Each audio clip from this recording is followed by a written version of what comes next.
Welcome back, or no, it's welcome back regardless. Welcome back, my duelist friends. Casual Duelist here, and regardless of whether or not you saw our earlier deck profile, which was our Energizing Elements, Bastion Masawa, and we went with the Earth attribute this time. Again, maybe you guys haven't seen it. Go ahead, either finish this video first and then check it out, or pause it, go watch that deck, and then come back. Either way, if we get 5 comments on that video before the end of the week saying that you guys want to see the other 3 attributes built with this same skill, we'll do it. We might not drop them all in the same day. We might just make them an extra speed duel deck for the next 3 weeks. But that's entirely up to you guys if you guys want to see that. But we do need to talk about a card right now. And I know you guys have read the title because you're all super smart. So we need to talk about the Amazoness Swordswoman. So what is good about the Amazoness Swordswoman is a ton of stuff. And within this deck, we used just about all the things that are great about it. So let's start with just the effect. As this 4-star monster has, number 1, it's 4-star, it's Earth, it's Warrior, 15 by 16, so pretty decent stats. And considering the card was originally released in, I want to say it was Magician's Force, the card's been in Yu-Gi-Oh! For quite a while. The effect here is your opponent will take any battle damage you would have taken from battles involving this card instead. So what does that mean? Well, like I said during our deck list, and I'm going to use the same example here real quick and I'm going to expand on it.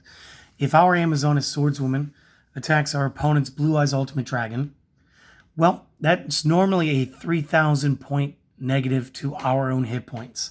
Instead, the Amazoness Swordswoman will get destroyed, and it will throw that 3,000 point damage to our opponent instead. That's pretty cool. But there's another way it could be used.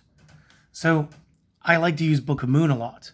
And a great way to force a bad play for your opponent would be to maybe actually Book of Moon the Blue Eyes, then attack it.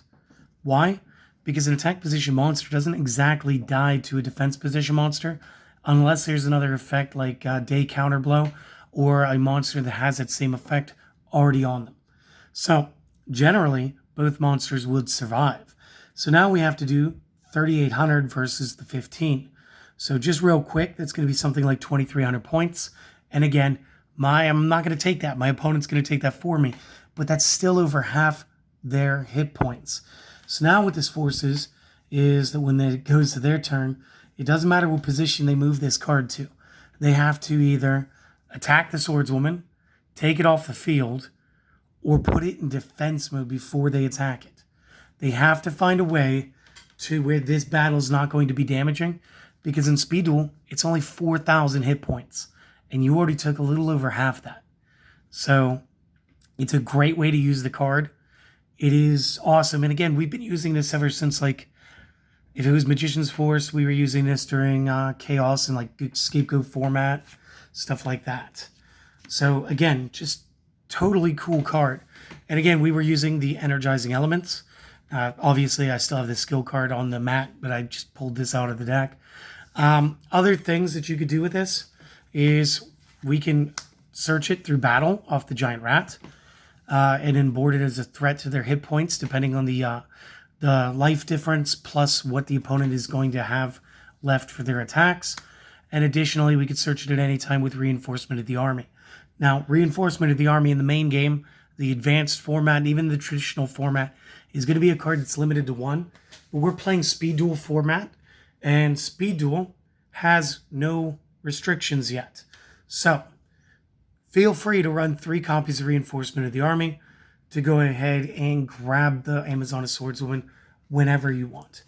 Now, let's say you don't have this card for your Speed Duel collection because this structure deck was one of the first structure decks, which means you're a couple years out of print now.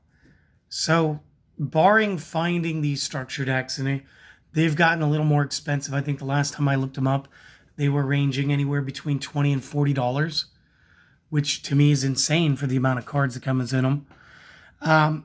But you're looking on TCG right now. This is the Speed Duel, so that's the SSO2.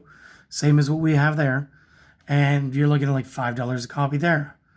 You're looking at a market value of 3.25 with the listed median of about 5.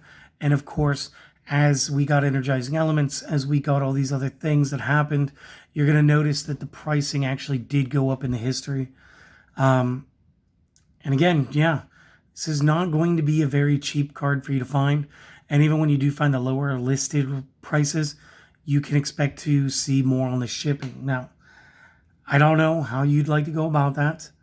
But this is a great card, and I'd love to see everybody get their hands on them because it's just more fun that way.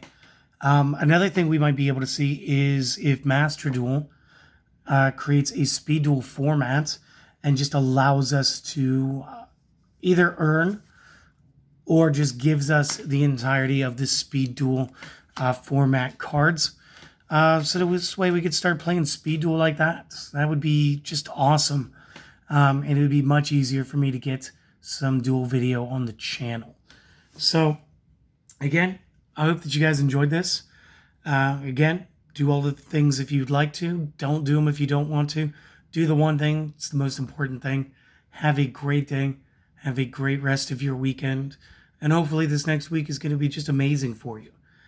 So, yeah, just go out there. Go do it now. Go. Have a great day. I'll see you guys later. Peace.